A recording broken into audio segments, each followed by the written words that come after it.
Voilà, nous sommes dans le débat culturel. On va parler de la voix, mesdames et messieurs, la voix. VOIX, hein, la voix, comme le son que nous émettons, justement. Pourquoi certains artistes n'aiment plus forcément faire du live ou bien faire un certain a cappella quand ils sont invités sur les plateaux. Pourquoi ont-ils peur de travailler leur voix? On va en parler avec mes invités en plateau. À ma droite, je suis avec Meshak Adjaro. Bonsoir. Bonsoir. Comment allez-vous? Bien. Je rappelle que vous êtes coach, vocaliste, c'est ça? Entre autres. Entre autres, hein, parce que vous avez plusieurs casquettes. Voilà, donc on résume en disant musicien. Musicien, tout simplement, voilà. D'accord. À ma gauche, Marion Akpo, bonsoir. Bonsoir. Artiste aussi, c'est ça? Coach, vocaliste. Bien sûr. Aussi. Et puis, à votre gauche, Gilo Dilon Yakoubou, journaliste culturel, expert culturel, animateur devant l'éternel. Bonsoir. Bonsoir Stan, bonsoir à tous les amis téléspectateurs. Merci d'être là.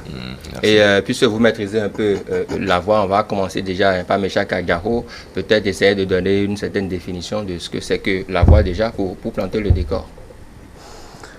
C'est un exercice difficile d'expliquer ce que tout le monde connaît.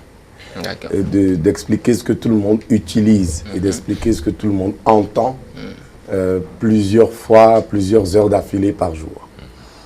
La voix, c'est un son. La voix n'est pas un organe qu'on peut voir, qu'on peut toucher, mais c'est un son qui est émis par un être vivant, dans notre cas l'homme, et qui est produit par la vibration des cordes vocales. En réalité, c'est de l'air qui, en prenant par les cordes vocales, vibre par le phénomène de vibration, propagation du son, et qui devient un son vocal.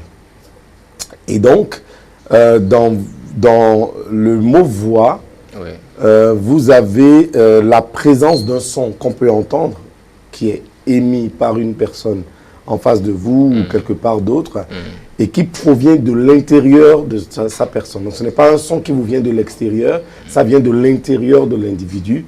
Et la voix détermine l'identité d'un homme. Il n'y a pas deux voix identiques à 100%. Des voix peuvent se ressembler. Mais quand on va loin, quand on va creuser, quand on va dans les spectrogrammes, quand on va chercher, il y a des éléments qui font que votre voix est absolument unique. D'accord. Voilà. On va juste se tabler sur l'aspect selon lequel les artistes n'aiment plus forcément, en tout cas dans leur immense majorité, ne travaillent plus forcément leur voix. Je ne sais pas si c'est votre avis. Marion Akpo, avez-vous fait la même remarque que moi, que certains artistes n'aiment plus forcément travailler correctement leur voix? Bon, je ne suis pas tout à fait d'accord. Je suis un artiste. vous défendez la corporation. Et déjà pour ce que je sais de moi, de ce que je fais au quotidien, alors c'est de la tradition que de travailler ma voix, qui est mon instrument phare, mon premier instrument d'ailleurs. Et pour ne pas revenir sur ce que Meshak a dit, ben, le chanteur, c'est son premier instrument en tant que musicien. Et donc, c'est un instrument dont il faut déjà prendre soin et qu'ensuite, il faut pratiquer en termes d'exercice. Il faut exercer cet instrument-là, il faut le mettre à l'épreuve très souvent, de façon récurrente, parce que c'est un muscle. En fait, la voix qui est ce qu'on ne peut pas toucher, mais les muscles qui permettent à cette voix-là donc de s'exprimer, que sont les cordes vocales, devraient être sollicités très souvent. Et donc, plus ces muscles-là sont travaillés, plus ils gagnent en tonicité, ils gagnent en souplesse, ils gagnent en beaucoup de choses. Donc, je ne suis pas tout à fait d'accord. Cependant, c'est vrai que nous constatons de plus en plus aujourd'hui avec l'évolution de la technologie, qu'il y en a qui se cachent derrière cette évolution-là, alors qu'elle devrait être beaucoup plus bénéfique en fait, c'est-à-dire un bonus pour eux, se cachent derrière cette technologie-là pour paraître. Parce qu'il y en a qui ne sont pas, excusez-moi le terme, vraiment des chanteurs. Nous avons un grand frère artiste qui a chanté dans ce pays, Nyensou Nadjira. Je pense qu'il s'appelle Folo Gozo. Et donc, les Nyensou Nadjira, il y en a beaucoup. Bon, mais on peut pas dire à l'absolu que les chanteurs, les artistes, chanteurs béninois ne travaillent pas leur voix. Leur voix. D'accord. Gilles Odilon, sur la même question. Moi, je pense plutôt, je vais rebondir sur votre question. Moi, j'aurais peut-être voulu entendre que nos artistes d'aujourd'hui ne savent pas l'importance de travailler leur voix, parce qu'ils font l'effort de travailler leur voix. Moi, je trouve qu'un artiste en studio, même s'il est, voilà quoi, de façon très très amateur en train de faire quelque chose, il fait des efforts pour travailler sa voix. Mais c'est connaître qu'est-ce qu'il faut faire comme exercice pour pouvoir travailler ma voix, parce que la voix se travaille, s'améliore. Il y a des professeurs de voix. On a la chance d'avoir même un professeur de voix ici sur ce plateau. Donc, en fait, la voix, vous pouvez l'avoir mauvaisement au départ, mais avoir les techniques pour la travailler et la rendre plus belle, plus digeste et tout ça. Moi, je suis un exemple palpable du travail de la voix. Cette voix que j'ai aujourd'hui, je ne l'avais pas il y avait 15 ans, en fait. Ça a été une succession d'exercices pour donner ce que ça donne. Tu vois que je ne chante pas. Mais je pense que beaucoup de nos chanteurs... Votre métier vous amène quand même à utiliser votre voix. Ce qui m'amène d'ailleurs à l'entretenir, à ne pas la gaspiller, à ne pas la dégrader, donc à la travailler en griffe. Beaucoup de chanteurs aujourd'hui font cet effort parce qu'ils savent que la voix est leur instrument. D'abord, avant tout, c'est la voix. C'est après la voix là d'ailleurs qu'on va compléter. Ce qu'on va compléter pour rendre ta musique assez jolie. Mais ça part toujours de la voix. Et aujourd'hui, notre mission doit pouvoir être... Comment est-ce qu'il faut leur montrer, d'accord, la façon de travailler sa voix pour pouvoir, voilà, ne plus être amené à feinter certaines scènes, à feinter certains lives et tout ça. Ils ne le font pas exprès parce qu'ils savent en réalité que leur voix n'est pas assez travaillée. Et je pense, en attendant que les musiciens sur ce plateau me disent le contraire, que quand tu travailles ta voix, tu peux la rendre plus belle et plus digeste. Tout à fait. Avant de passer à Méchac, j'ai une question peut-être personnelle pour vous. Comment êtes-vous arrivé justement à maintenir votre voix? Parce que qui entend Gilles Odilon, vous avez gardé un timbre forcément qui se distingue des autres. Quand on vous entend parler peut-être dans les couloirs, c'est que ça doit être Gilles Odilon. Comment en est-on arrivé là? Ou comment en êtes-vous arrivé là justement? Il n'y a pas eu de magie. D'abord, il y a eu Dieu. Dieu qui vous donne un minimum. Dieu qui vous donne je sais pas, des possibilités. Moi, j'avais déjà une voix comme cela. Je vous raconte une petite anecdote. Je voulais faire la chorale. Je devais être au CP ou au CE1, la chorale des enfants. Je suis allé, le maître de chœur, il m'a traumatisé. C'est peut-être lui qui m'a amené vers ce métier. Il a pris un métronome, d'accord, et il m'a dit de répéter ce qu'il faisait comme bruit. Et on l'a fait sur une dizaine de minutes, j'y arrivais pas. Il m'a dit, petit, tu ne peux pas chanter, tu ne peux pas faire la chorale. Je suis parti le jour-là en pleurs. Tous mes copains sont allés à la chorale, sauf moi. Je suis resté rien qu'à la catéchèse. Et ça m'a fait un truc. Je lui ai promis qu'un jour, je vais utiliser ma voix pour chanter. Et à la longue, quand je n'ai pas pu chanter, je me suis dit, tiens, je vais faire quand même un métier de voix. Je vais faire voix off, je vais faire journaliste et tout. J'ai commencé par l'animation live, avant de passer à l'animation radio, puis à l'animation télé. Je me suis dit, il fallait que j'utilise cette voix pour montrer qu'en réalité, tout le monde a une voix qu'on peut utiliser. Peut-être pas pour aller chanter, mais pour faire autre chose, oui. D'accord. Méchac, on a vu, coïncidence pour coïncidence, vous tous qui êtes ici avez travaillé quand même sur une émission récemment sur la télévision nationale qui était a cappella et je crois le symbole c'était le sacre de la voix où vous avez quand même coaché pas mal de personnes qui ont envie de faire de la musique. Alors, quand vous les recevez comme ça, quels conseils vous leur donnez et à tous ceux qui nous suivent en ce moment, quels conseils donner pour travailler sa voix? Est-ce qu'il y a des étapes, est-ce qu'il y a des mécanismes à suivre? On est en pleine consultation. Il va falloir payer. Ah oui, consultation. Exactement, ça c'est vrai. Non, mais écoutez, la première chose, c'est qu'il faut s'entendre sur la matière première. Qu'est-ce que l'intéressé ramène comme son vocal? Qu'est-ce qu'il a comme prérequis? Il n'y a pas d'exercice prêt à porter qu'on peut donner là et qui peut servir à tout le monde. Marion, l'une de nos meilleures voix, quoi qu'on dise, il n'y a rien à dire. il y a des exercices qu'il fait au jour le jour.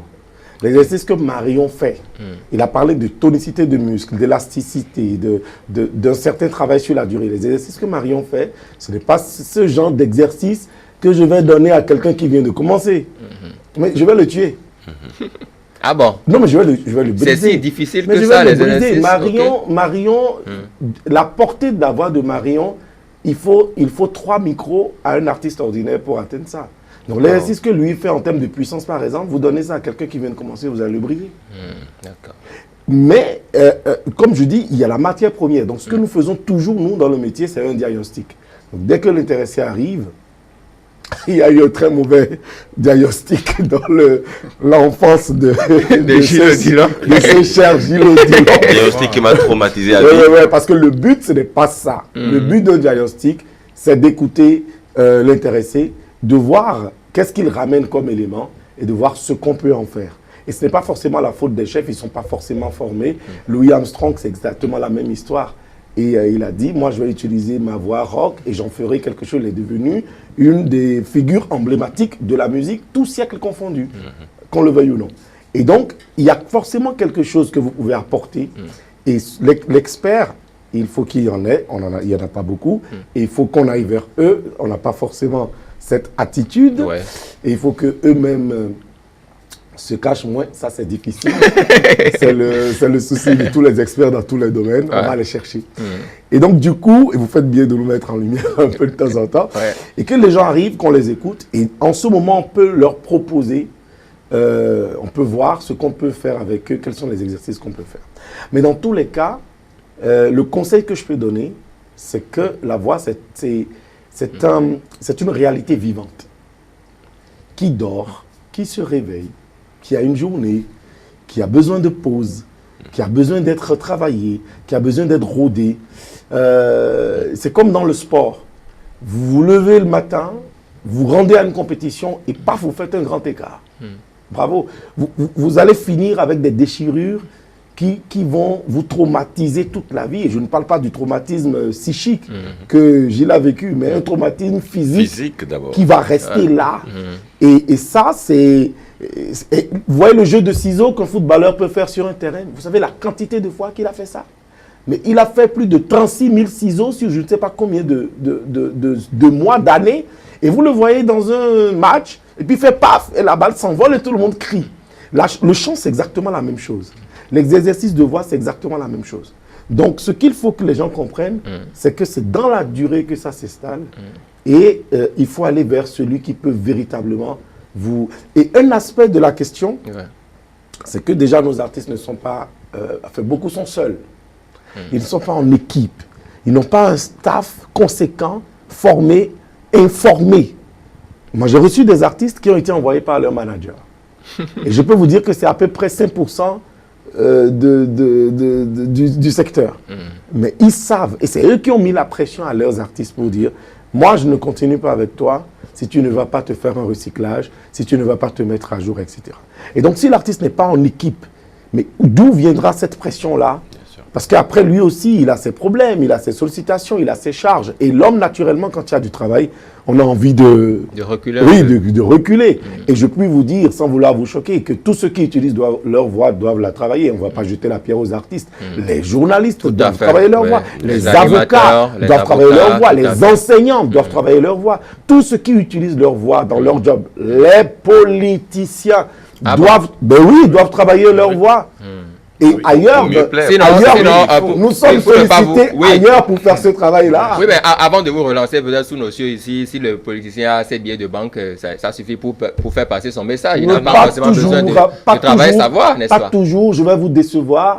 Actuellement, le Bénin, il y a quelques années, a donné la preuve qu'on peut travailler sur l'image, qu'on peut travailler sur un certain nombre d'éléments et accéder à la magistrature suprême, quand même avec des billets de banque aussi. Donc c'est un tout, il ne faut pas négliger. C'est un tout. D'accord. Marion Méchac disait tout à l'heure que vous faites un travail conséquent sur votre voix. Est-ce que vous avez peut-être, sans toutefois dévoiler vos secrets, peut-être des astuces à ceux qui nous suivent? Il y a de jeunes artistes en herbe qui se disent, mais bon, tiens, on a dit qu'il travaille sa voix, mais comment arrive-t-il à travailler sa voix? Quels sont les exercices qu'il fait? Est-ce que vous avez quelques astuces? Bon, déjà, ce que vous me demandez là, c'est vous m'emmenez à à faire de la répétition de ce que j'ai l'habitude de faire au quotidien déjà auprès de beaucoup de jeunes artistes qui viennent vers moi, déjà sur des émissions dont vous avez déjà cité une, et je vais m'en passer. Et donc, la chance que moi j'ai, c'est que non seulement je pratique la chose, mais en plus, j'en sais quelque chose. Et donc, à partir de ce moment, l'étudiant, je vais dire ça comme ça, ou l'élève qui s'approche de moi a la chance de pouvoir non seulement conjuguer la théorie, mais aussi la pratique. Donc, les deux ensemble. Maintenant, étant donné que je suis aussi l'exemple de ce genre de pratique ou d'exercice, je ne peux que donner déjà les conseils qui, moi, m'ont marché. Alors, à partir de ce moment, quand quelqu'un vient vers moi, au tout début, je lui demande déjà de s'aimer lui-même et d'aimer sa voix. C'est très important. De s'aimer soi-même et d'aimer sa voix. C'est déterminant. La seconde chose, c'est l'hygiène vocale. Parce que ce n'est pas comme une guitare, qui est aussi un instrument de musique, que vous pouvez nettoyer physiquement. C'est-à-dire que le soin que vous pouvez apporter à une guitare est palpable, en fait. Mais la voix, il y a beaucoup de choses qui peuvent agresser votre voix. Beaucoup de choses. La voix, elle est l'instrument le plus magique, mais le plus sensible. Et donc, il faudrait une certaine hygiène. Une hygiène non seulement de vie, mais aussi alimentaire, etc., etc. Parce que c'est par le même canal que nous mangeons. C'est par ce même canal que nous parlons, c'est par ce même canal que nous buvons, etc., que nous respirons. C'est-à-dire que nous buvons plus que nous mangeons. Bon, mais voilà. En tout cas, toujours est-il que il faudrait une certaine hygiène. Donc, deuxième chose. Troisième chose, donc, il y a des exercices qui sont liés à la pratique du chant, qui sont basiques. Les exercices de respiration.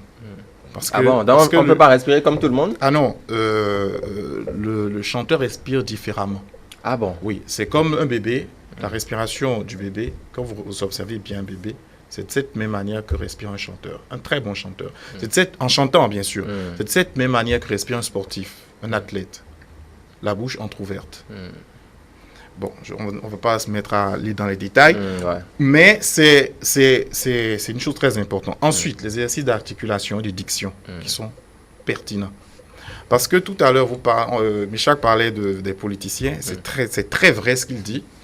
Parce que moi, j'ai eu la chance d'aller à la recherche d'un certain nombre d'informations, toujours dans mon domaine, et je me suis rendu compte que Barack Obama prenait des cours de chant tous les jours, de même que Nicolas Sarkozy.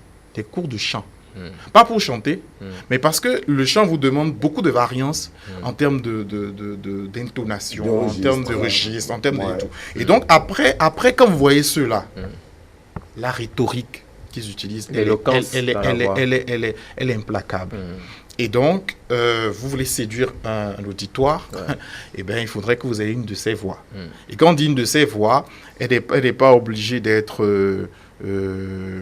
de façon brute déjà, la voix Deus, mais étant donné qu'elle est bien travaillée, elle est souple, après, quand vous avez l'auditoire devant vous, que vous communiquez, même spirituellement à l'auditoire, parce que quand vous le regardez dans les yeux, vous ressentez des choses qu'il ressent. Bon, ça c'est encore d'autres choses. Et donc ça vous demande après, c'est-à-dire que ça vous conditionne, en fait, à utiliser votre voix de telle manière ou de telle autre. Et donc, après, ça fait ce qu'on appelle le live, la vie. Et la voix, c'est la vie. Donc, Gilles Odilon, qui est souvent maître de cérémonie sur beaucoup de mes événements, sait bien de quoi je parle. On parle des fois sur des tableaux, mais après, je me rends compte dans l'exercice de ces tableaux-là dessinés sur papier, mais qu'il faut restituer ça peut-être autrement, soit qu'il faut aller vers le public, soit qu'il faut baisser, etc. Donc, c'est autant de choses. Mais si, premièrement, vous ne vous aimez pas vous-même, vous n'aimez pas votre voix, vous n'avez pas une bonne hygiène vocale, vous ne faites pas déjà des exercices basiques, comme j'ai dit, des exercices de respiration, d'articulation et tout, eh bien, vous ne pouvez pas espérer mieux que ce que vous avez. Et donc, après, quand vous passez cette étape d'exercice basique et donc de conditionnement basique, là, vous pouvez aller maintenant vers des exercices un peu plus corsés par rapport à l'aspect performance maintenant de la voix et tout. Donc, pour ne pas être long, c'est un tout. Pour ne pas être en long, fait. voilà. D'accord. Avant de revenir à Gilles Odilon, on va suivre. J'ai prévu une vidéo de celle de Angélique Kidjo, je crois, l'année dernière. C'était lors de l'armistice 2018. Je ne sais pas si vous vous en souvenez. Devant la plupart des chefs d'État du monde, elle a fait quelque chose qui m'a plu. Je me suis dit qu'on pourra peut-être surfer sur ça pour voir un peu quelles sont les différentes leçons qu'on peut en tirer. On va suivre cela à la régie. Ce sont des images empruntées à nos confrères de TV5 Monde. Regardez.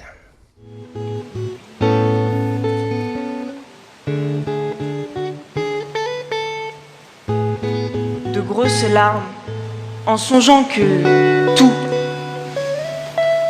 est terminé.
Voilà, Gilles Odilon, on a vu...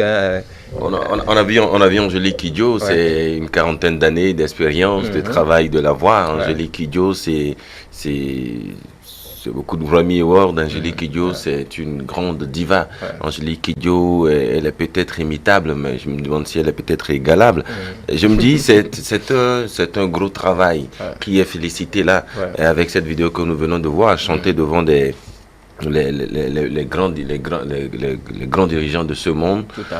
Avoir cette confiance, c'est parce qu'on a fait un travail.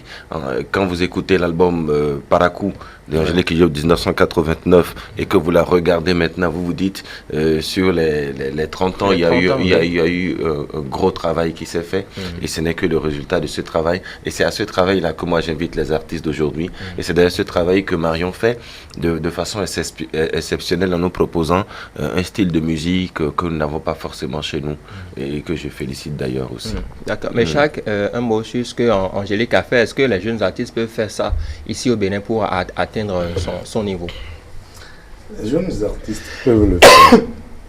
Ce qui leur manque, c'est ce qui manque à certains. C'est un peu d'audace. J'ai eu la chance de connaître Angélique Kidjo par mon feu père et son fofo Oscar et tout ça, toute la famille. Et tout ce que vous entendez comme témoignage d'Angélique, c'est que dès le départ, elle savait ce qu'elle voulait. Et elle a foncé tout droit pour aller là. Elle s'est rendue aux endroits qu'il fallait pour atteindre des objectifs, pour rencontrer les personnes qu'il faut. Elle s'est inscrite dans des cours alors qu'elle n'avait pas de soutien. Elle devait bosser pour les payer. Et elle s'est inscrite dans des conservatoires. Elle est entrée dans les milieux. Elle a bousculé les choses parce qu'elle savait, elle était audacieuse et elle savait ce qu'il lui fallait. Vous savez, quand vous ne prenez pas la décision d'aller quelque part, c'est un peu rare de vous y trouver juste après. En fait, en général, quand on veut aller quelque part, il faut avoir ciblé la destination. Et pour elle, c'était clair qu'elle voulait faire de la musique de cette façon-là. Qu'elle ne voulait pas tricher, qu'elle voulait chanter avec une voix nue et arriver avec ce qu'elle possède. Elle a beaucoup d'années de travail derrière, mais en même temps, vous voyez, elle chante sans prétention. C'est pas la grande voix qui veut impressionner avec sa voix, mais elle ramène quelque chose. Celui qui est informé, c'est le travail qu'il y a derrière, mais ce n'est pas ça qu'elle met en avant. Et ça, c'est cette audace qui manque, cette vision sur la durée. Elle savait le temps qu'il lui fallait. Entre deux albums, il y a eu un silence. Et on sait, avec Jean Hébraël, etc., la période de travail qu'il y avait sur la voix, sur la musique, sur les rythmiques, tout ça autour, c'est un ensemble. Et Angélique Kidjo, à elle seule, est une école. Si on réserve du temps pour en parler, il y a tellement d'artistes qui peuvent en profiter. Et on ne peut pas dire que nos artistes, nos jeunes artistes ne font pas ça. Ça existe. Moi, j'ai connu des groupes dans ce pays. J'ai vu Atonx, qui était un boys band. J'ai vu Teriba, qui sont pas loin là. Oui, voilà, ils sont dans les parages. Ouais. J'ai vu des groupes où c'était des jeunes qui y sont allés et qui avaient le truc, comme on dit vulgairement. Mais certains ont fait long feu, comme on dit en bon français, et d'autres ont disparu, d'autres sont encore là, et certains ont pris d'autres tournants. Parce que aussi, c'est notre responsabilité. Autour, nous n'encourageons pas toujours ceux qui prennent ce genre de décision. Le live, c'est un tout. Le live, ça a un coût. Les musiciens se payent. Le matériel se paye. Il y a de l'énergie électrique pour faire les répétitions. Et si vous appelez un artiste pour faire du live à 50 000, il peut payer personne avec ça. Il est obligé de débarquer seul avec son CD pour dire allumez-moi le son. Ce n'est pas toujours parce qu'il ne sait pas chanter. Quelqu'un comme Willy Millon chante bien. Je vais donner des exemples. Ouais. Quelqu'un comme Sweet Glory, il chante bien et il chante juste.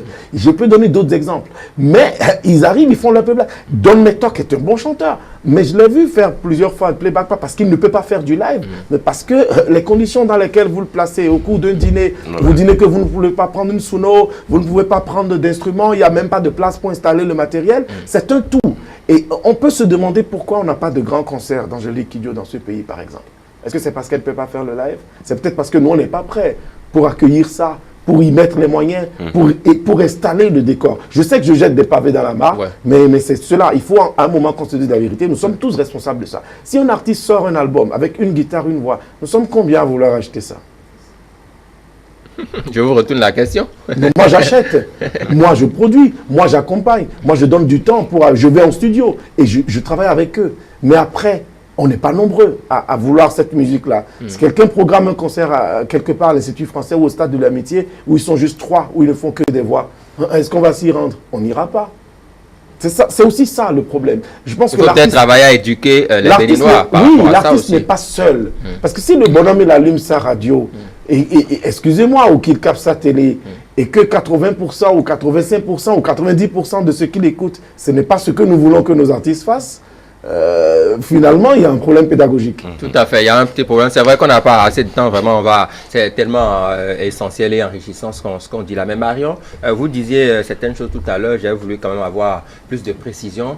Est-ce que ça veut dire que les artistes, pour entretenir leur voix en général, ne doivent pas manger certaines choses carrément ou ne doivent pas boire? Parce qu'on en connaît, il y a des artistes, peut-être pas vous forcément, mais qui se saoulent la gueule les week-ends carrément et après ils sont sur scène, ils font des prestations. Est-ce que ça dit qu'il y a des boissons à ne pas prendre? C'est des stimulants. Paraît-il que c'est un stimulant, voilà. Est-ce qu'il y a des interdits comme ça? Bon, déjà, pour faire une grande carrière, comme je l'ai dit tout à l'heure, il faut avoir une hygiène de vie. C'est très important. Et c'est pas qu'il y a des aliments qu'il ne faut pas prendre, mais en termes de modération, il y a un certain comportement qu'il faudrait avoir. Mais il y a la censure sur certaines choses. Le chanteur ne devrait pas fumer. Parce que, après, en termes de possibilités, à moins que, bon, quand on prend les chanteurs blues, par exemple, qui passent leur temps à fumer pour donner une certaine coloration après, parce qu'il y en a qui le font sciemment. Il y a d'autres qui le font par pur caprice ou enfin, vice. Mais il y en a qui le font sciemment pour colorer après, influencer donc leur corde vocale de sorte à ce qu'après le son qui sorte soit un peu étouffé. Mais là, c'est une certaine limitation déjà vocale, parce que là tu te donnes déjà, tu te limites en termes de possibilités. Mais quand vous laissez votre voix, vous laissez vos cordes vocales grandir, c'est-à-dire mûrir de façon naturelle, mais après vous surprenez de ce que vous pouvez faire. Et après, un chanteur, normalement, il peut avoir son univers musical, mais un chanteur, normalement, ne devrait pas être limité en termes de registre. Vous voyez un peu, un chanteur peut chanter pour un enfant, peut chanter l'amour, peut chanter... C'est-à-dire, vous voyez un peu ce que je veux dire. Il est dans son registre, il est peut-être chanteur salsa, par exemple, ou peut-être chanteur, etc. Mais il peut faire une chanson doucereuse, comme il peut faire une chanson conquistador, c'est-à-dire une chanson pour dire je ne suis pas d'accord. Donc, ça, c'est ce que les cordes vocales vous donnent en possibilité lorsque vous les soignez, de façon saine, en fait. Voilà, donc c'est ce que je peux dire. D'accord. Gillo, on va finir. C'est vrai que vous animez assez de grands événements. Est-ce qu'il vous arrive peut-être d'introduire un artiste qui vienne et que, bon, tout le monde se dit que cette voix-là, ça ne passe pas. Et quand c'est comme ça, qu'est-ce que vous faites? Ah non, mais quand c'est comme ça, qu'est-ce que je fais? Qu'est-ce qu'on fait? La dernière fois, je me suis retrouvé dans une situation pareille. Je crois que même l'artiste aussi a compris. En réalité, c'est vrai aussi que le public béninois est un public un peu exigeant. Au même moment, on demande tout à nos artistes. Au même moment, on n'est pas prêt à les accompagner pour qu'ils puissent avoir ce qu'on leur demande. Mais... Et puis oui, on entend ça souvent et tout, ça arrive quoi, tu vois, ça arrive et c'est souvent dû à deux choses, c'est soit la tenue sur scène de l'artiste, la façon dont il est venu et tout, et aussi ce qui sort de sa bouche. Tout est là en réalité, parce que quand ça sort et que c'est bon, on fait waouh. Toujours. Quand on n'a jamais entendu, on se dit c'est qui ça? Toujours. Si on avait déjà entendu une fois, on se dit je savais. Mais dans l'un ou l'autre des cas, quand ça sort et c'est bon, c'est toujours waouh. Quand ce n'est pas bon, ça fait un truc. Ça fait un truc. Bon, nous encaissons ça souvent. Oui, moi, pour ajouter quelque chose là, c'est dire que la musique, elle est spirituelle. La musique, elle est spirituelle. Et c'est l'art de combiner les sons de manière agréable à l'oreille. Donc, on n'a pas besoin, parlant du public, on n'a pas besoin d'être sachant en musique pour apprécier la bonne musique. Et donc, qu'elle vienne de tous les horizons, si elle est bien faite, elle est agréable à l'oreille, et bien elle passe. Rien à faire. D'accord. Quelques conseils, on est en train de finir avec vous déjà. Vous êtes dans le domaine de l'animation, la présentation live aussi, pour les jeunes qui arrivent et qui veulent travailler leur voix. Qu'est-ce que vous leur dites? D'être naturel. Dans un premier temps, j'ai toujours dit, soyez naturel. Soyez naturel. J'ai rencontré ça à plusieurs reprises chez certains, dans certains corps de métier, les animateurs radio et certains DJ qui sont amenés à prendre le micro. Quand ils prennent le micro, tout de suite, ce qu'ils disent, quand vous leur parlez comme ça, et quand ils prennent le micro, c'est le jouer la nuit, quoi. C'est le jouer la nuit. Et je me dis, attends, mais quand tu fais ça, tu ne me plais pas, en fait. Tu ne me plais pas. Ce que tu dis, ça ne me plaît pas. Reste naturel. Deuxième chose, il faut aussi bien parler le français. Il y a ça qui fait... Il y a ça aussi, hein. Il y a ça qui fait que les gens aiment ce que nous faisons. C'est parce que, quelque part, on ne dit pas des absurdités, on ne dit pas des conneries, on ne laisse pas la langue de Molière, on fait attention à notre parler. Si vous parlez bien français, vous articulez bien vos mots, vous restez naturel dans la voix, vous verrez que votre message va passer, peu importe la qualité de votre voix, peu importe votre thème vocal, votre tessiture, votre message va passer. Que vous soyez en train de chanter ou en train de parler à un public et tout ça, ou en train de faire un discours, en train de faire un speech. Si vous voulez rester dénaturé, si vous voulez copier par exemple, si le précédent, celui-là qui a parlé avant vous, était en train de choco, et qu'à votre tour vous donne la parole, vous voulez l'imiter parce que vous pensez que bon, c'est en faisant ça que ça va marcher, vous allez carrément dans le décor, rester naturel. Et moi je leur dis souvent de ne pas gâter leur voix, d'éviter les boissons trop glacées et tout, ça détériore. Il faut garder une certaine chaleur dans la voix et n'oubliez pas qu'en fait notre instrument là, qu'est la voix, on doit pouvoir l'entretenir, comme il a dit, on peut essuyer une guitare et tout, oui, il faut entretenir sa gorge. Il y a des gens tout le temps, ils raclent la gorge, même quand ils n'ont rien dans la gorge, ils raclent la gorge. Je dis, toutes les fois que tu racles la gorge et tout, tu es en train de détériorer en fait. D'accord, c'est toute une flore qui est là, qui participe à la beauté de ce que tu sors, donc en raclant tout le temps, tu agresses tes cordes vocales. D'accord, voilà. Meshack, pour finir, peut-être en guise de conseil, qu'est-ce qu'il faut faire pour entretenir sa voix? C'est important, non? Entretenir sa voix, c'est déjà prendre conscience de sa voix. Et je reviens sur la notion de naturel par rapport à la voix même du chanteur. J'en rencontre beaucoup à l'Institut qui viennent avec d'autres voix. Et parfois, il faut prendre plusieurs semaines pour les ramener à leur propre voix, celle avec laquelle ils parlent quand il n'y a personne. C'est délicat ce que je vous dis. Parce qu'il y en a qui te donnent toute une personnalité, tout de suite, vous voyez, les relations publiques en fait. Donc, dès que vous arrivez, ils prennent une posture et puis la voix change. Et puis tu te dis, Joe, tu ne peux pas chanter avec ça. Il faut que tu chantes, tu ramènes ce que tu as. Et c'est aussi cette sincérité qui fait parfois que le public, ce manque de sincérité, qui fait que parfois le public rejette. Parce qu'ils sentent l'arnaque en fait. Ils se disent, mais il y a un truc qui cloche. Et ça, il faut vraiment, c'est déjà ça, c'est naturel. Et moi j'ai envie de dire qu'un lion qui singe, c'est d'être un lion. En fait, dès que vous imitez quelqu'un, vous n'êtes plus en position de lion, vous êtes un singe. Et donc il faut rester conforme à sa nature. Et quand vous partez du principe que vous êtes naturel, après vous allez vers les professionnels. C'est ça le conseil. Il faut les chercher, il faut les trouver. Et s'il n'y en a pas ici... professionnels comme vous, hein? Oui, s'il n'y en a pas ici, vous allez en chercher ailleurs. Ce que nous n'avons pas au Bénin, ce sont des médecins phoniatres. Jusqu'à la dernière... pour l'instant, je ne suis pas au courant qu'on ait des médecins phoniatres installés ici. C'est ce qui nous manque dans ce corps de métier. Sinon, les coachs, il y en a. Les professeurs, il y en a. Des personnes qui peuvent vous suivre et qui peuvent vous donner ne serait-ce que des conseils pour provoquer des déclics. Il y en a aussi. Allez vers eux et puis ne faites pas votre rang pour payer le prix, quoi. On achète des chaussures à 80 balles et on ne veut pas payer un coaching à 25 000. Il y a un truc qui ne va pas. D'accord, merci beaucoup. Marion, vous avez un mot peut-être pour finir? Non, mais tout ce que moi j'ai à dire, d'abord je remercie Télé, je te remercie Stanislas. Merci, c'est moi. Et comme l'a dit Meshack, nous ferons l'effort d'être beaucoup moins cachés. Voilà, c'est ça. Bon, les gens s'en plaignent et donc au public nous disons quand même merci pour l'attention, pour ce que nous faisons et que nous allons continuer à toujours les séduire. Bon, moi j'ai 2 casquettes et la seconde casquette qu'ils aiment bien. Donc en tant que chanteur, je leur prépare beaucoup de belles surprises les jours à venir. D'accord, merci beaucoup Marion Akpo, coach artiste qui travaille beaucoup sa voix, Gilles Odilon Yakoubou qui travaille aussi beaucoup sa voix, journaliste culturel, merci beaucoup. Merci.